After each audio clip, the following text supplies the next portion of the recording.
Hey, how's it going? I have a cold. Pretty bad one.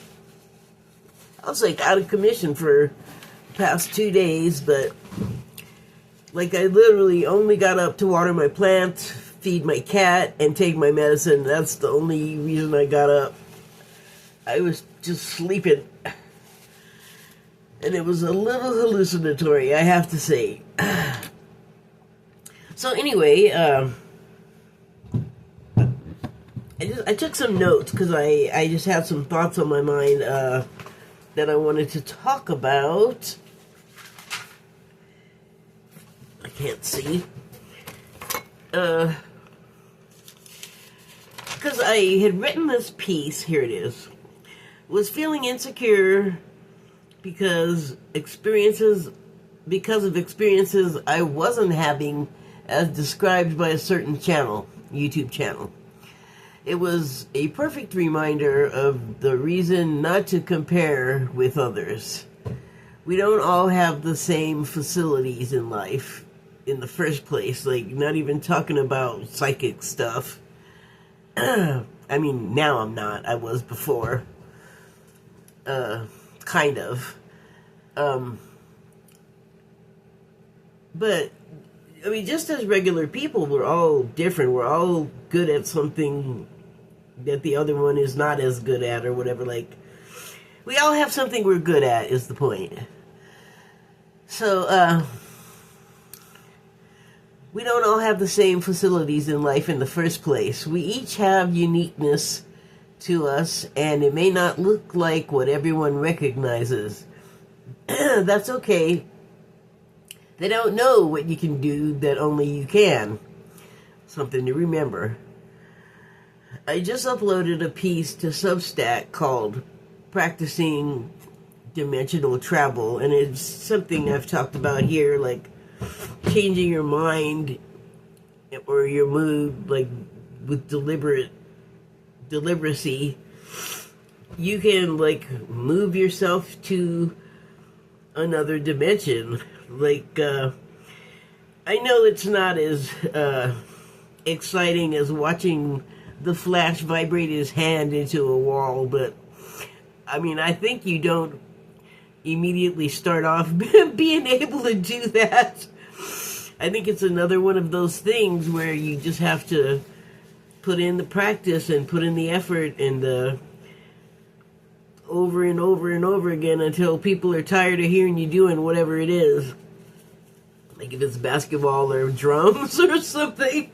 This isn't like that. It's not that obnoxious. So, I just thought that, well, let me go on.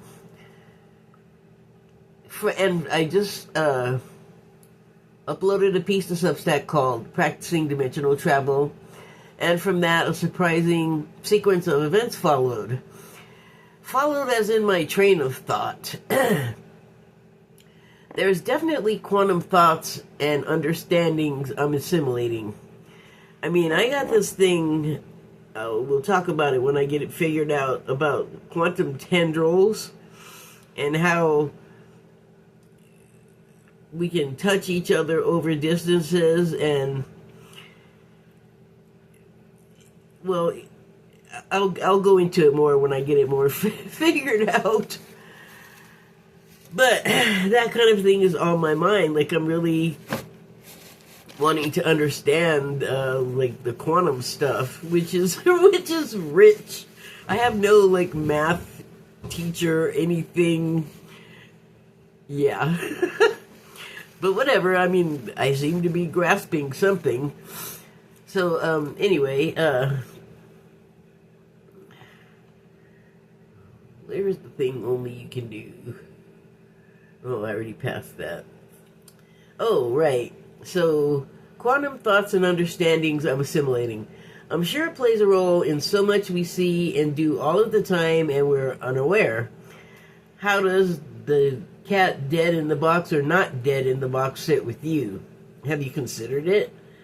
It's, it's kind of,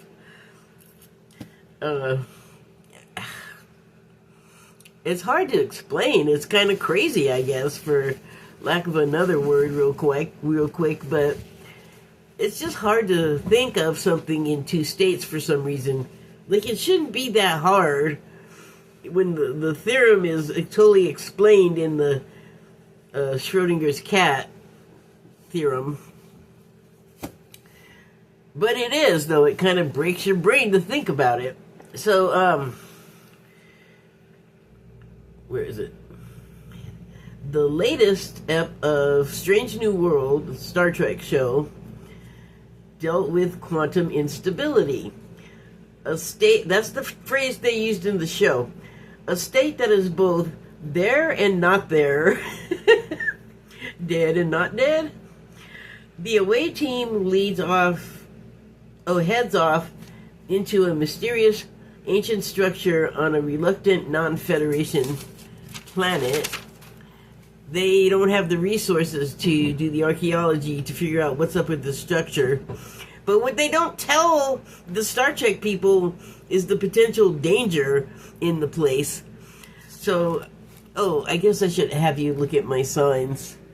I was just going to say I'm not going to spoil it because, I don't know, I don't want to spoil it for a viewer. But yeah, please be entertained.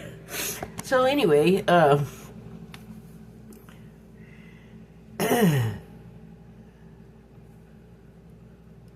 I still reading or was I still talking? I don't even know. I'm really like, I need to go lay down again because I got up and spent most of the day sitting upright and just trying to save my back from just laying, you get a backache if you lay in bed, even if you're sick too long.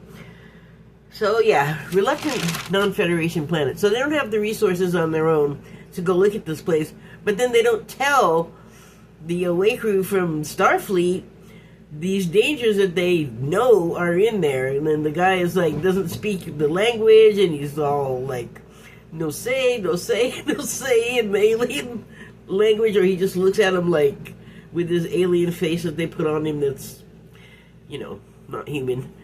And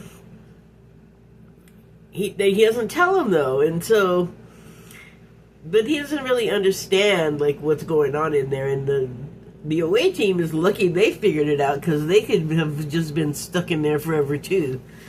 Again, a sequence of events that were kind of like intuitive and strange. Like at the time, I'm going, don't do it, don't go in there, don't stick your hand in there. The last one wasn't as scary as the rest of it was, as it turns out. That's all I'm gonna say. But I was just like, how nice that subject happens to be the one that I'm totally into right now, that I've just been talking about. It's like a total synchronicity. I just love that. So let me finish this. Okay, there is rumor and unexplained death in the chamber. Altogether, they go to explore. I guess I am spoiling it. I forgot. See, I'm out of it. I'm just going to spoil it. Leave if you don't want to hear it. You know what to do. They go to explore it, and the six are separated in pairs to different locations. Gradually, they discover that since they can use comms, they aren't too terribly separated. I'm just going to leave it at that, I guess. They, of course, work out the mystery, and the end where all ends well.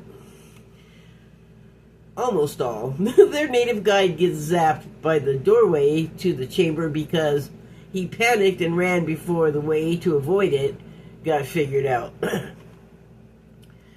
In a different post from the YouTube channel I referenced earlier, GFL Station, it reminded the viewer that everything we can all do in the Ascension Rise Up in the vibration is worthy.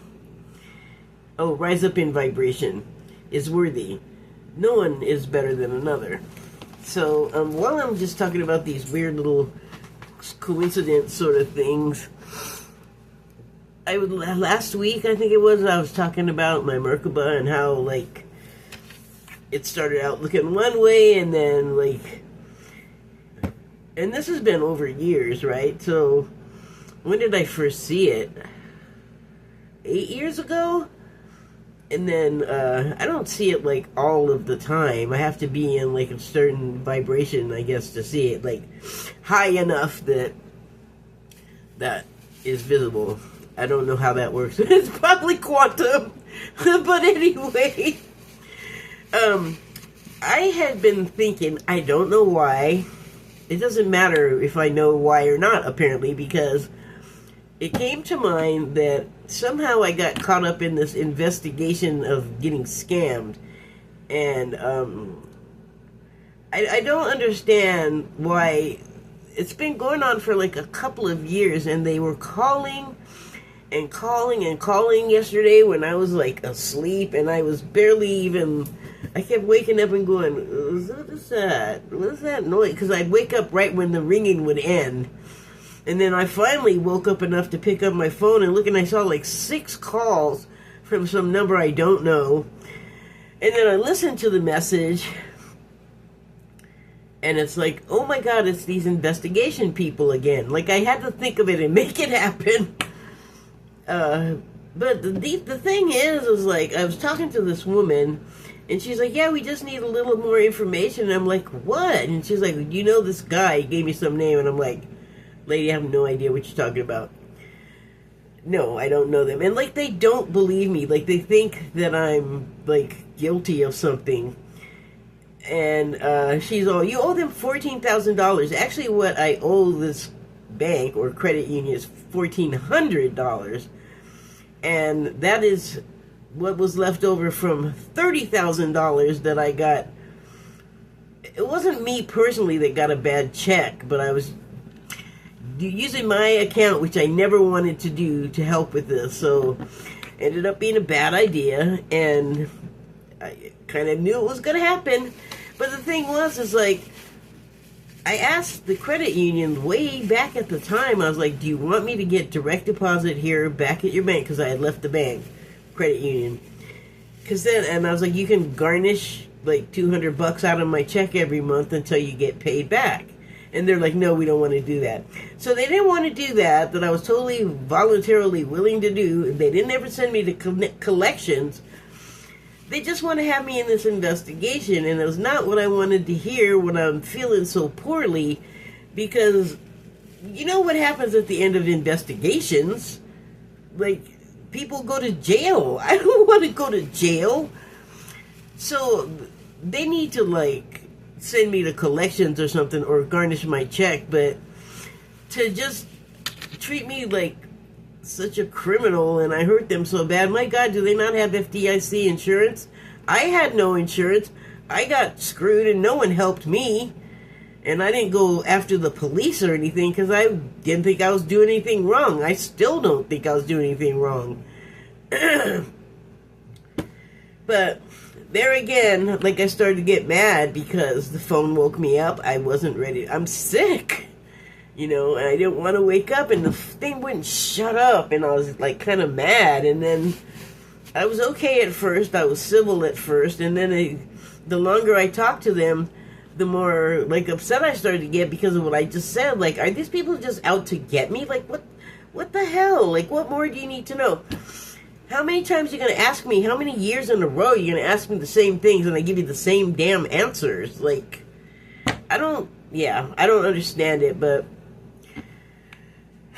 the lady was very patient with me because I got like real mad at one point, and then I like calmed down, and I was like, look, are you going to tell me when this is over? Because I don't need you calling me and getting me in an uproar every 3 months. Like, I don't appreciate that. Like, figure out what the problem is, but don't make me some kind of criminal when I try to do right. Like, and why didn't that place send me to collections? I don't understand that, so I don't know. I'm just kind of on my own on that. I just have to trust that, you know, well, there's nothing to show anything different, so I don't know what the problem is. Like, they're just fishing or something. So anyway, I pulled some cards, too. Actually, I pulled them a couple of days ago, so let's see what happens here. They're from the Gemstone. Are these the Gemstone Whispers deck? Yeah. So the first one is Hope. Oh, that's the subtitle. The stone is how light. How light is it? And the subtitle is hope.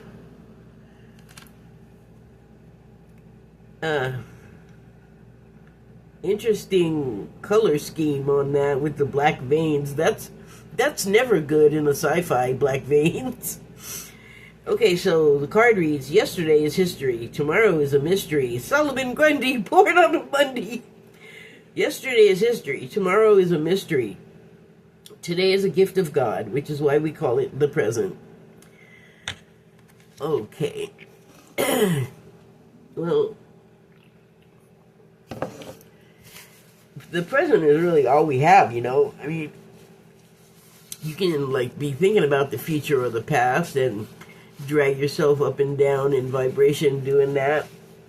Because if you're in the past dwelling on something, it's usually not good. Although you can have good, fond memories. Like, it's not impossible, but yeah, anyway. All we really have is the present, so worrying about what happened before or what hasn't happened yet is kind of pointless. And, well, I mean, you always hope for the best, don't you? You don't hope for bad things to happen. It's weird. I see different things in the spiritual community about hope, and some people are like, hope is for the hopeless. And I'm like, wow, your life sounds bleak. I like my hope. I will keep my hope, thank you. So the next card is Zircon. Wow, it's so ambery colored. Or booze colored. Subtitle is Memories. We're just talking about memories. Memories warm you from the inside, but they also tear you apart. Those were the low vibration ones I was talking about. But, you know, it doesn't have to be just you're passive and things are tearing you apart. Engage with that. Like, go into the tearing and get real close to it and go, well, why is this happening exactly? And I mean, I'm only speaking for myself when I say this, but what I would probably do is, like I said, get as close to it as I could, like whatever the memory is that was tearing me apart, and come to terms with it, like, I guess, like, make friends with it, so that it's no longer something that can tear you apart, you know, like, often something like that, it happens when we don't want to face stuff, so, you know, when you turn away and you bury stuff, well, that just creates more or other problems down the line. Oh my gosh, another hope. So, Hope Diamond is the next one, and the subtitle is Wrath, and if you know anything about the Hope Diamond, it's one of those objects that, actually, I believe it was stolen from an Indian statue in a temple or something, and so every owner that's had it has really terrible luck, probably because it needs to be taken out of this necklace and put back on the statue. I'm not positive. You know what, let me check. I was going to say I think it lives in a museum, but let me find out. Well, that was a surprise. I don't know why, but I'm very, like, not happy to learn that it's at the Smithsonian in Washington, D.C. Could be affecting conditions there. So, anyway, the card reads, the best fighter is never angry. This stone, they say it's cursed. Some people say there's no such thing as curses, but people that have tried to possess this have come to, like, a bad end, or, like, their whole life gets ruined. This is documented history, so I don't know what's going on with it. It doesn't want to be bothered, you know, like, it should be returned. The nerve of people just taking stuff like that and then doing that with it. It's like, this already had, like, a whole thing going on, like, worship and a place in this society, and you can't just can we not? Okay, so the next card is Black Orloff Diamond. That's such a weird cut. It looks like there's a little something sitting on the top of there that's not part of the diamond. Like a little hat. Well, they're taking kind of a weird turn. The subtitle is Misfortune. When the soul suffers too much, it develops a taste for misfortune. Whose souls be suffering in Washington, D.C. right now? I mean, I can think of some people that are not having the best time of it right now, but they are adult people and they entered into things of their own volition, I guess. Like, there's all kinds of rumors of blackmail and humiliation rituals and things like that, and there might be some truth to that, but, you know, from the perspective that we get to see,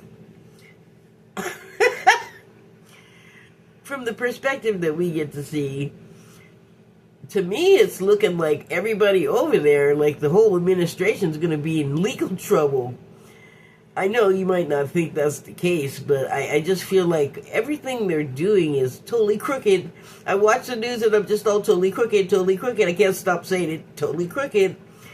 All the people, what they're doing, like this, I'm sorry, 1,000 agents to redact Trump's name 100,000 times. It doesn't mean anything. It's just times he's appeared in the documents. Okay, sure. I was watching something earlier and they were talking about how Elon Musk had been DMing Virginia Giuffre, and I was like, God, why? Why don't you leave her alone? Oh my God, I felt so bad. And he had told her that he was going to release the files, and she was like kind of counting on that because she thought finally she was going to see justice. And no, he didn't. He just did it to needle Trump, I guess. And I'm not sure like why she ended it, but again, lots of rumors and weird things going around, but she was deeply unhappy, and that had to be a huge disappointment. I don't think she was around to see Ghislaine Maxwell get moved to, like, country club prison. That can't go well, either. I mean, it's just a feeling I have. Like, I don't know anything for sure, but I have a feeling she's gonna raise emotions that she's gonna, like, unlock some barriers and people are gonna just let her have it. So the next card is Chrysoprase, and it's this lovely, milky, creamy sage color, but I was laughing a few seconds ago because I was saying it was a matter of perspective, and I had this card where the subtitle is Perspective in my hand. So it reads, the difference between hope, God, I hope I'm detecting a pattern. The difference between hope and despair is a different way of telling stories from the same facts. Okay, I'll give you an example. Our president made a speech recently when that Texas camp, Crystal Camp, got flooded and all of those people expired and were lost and tons of damage was done. And when Trump got on the news and someone asked him about Jeffrey Epstein, which he curdled, he did not like that. Sorry, bro, but, I mean, you led your life all the way up to this point, so don't get mad at everybody else's when your bad decisions finally catch up to you. That's, like, come on. But anyway, he said, when they asked him about Jeffrey Epstein, he said, what, that guy again? You know what I'm talking about. And then he said, we're doing. What did he say? Excuse my language.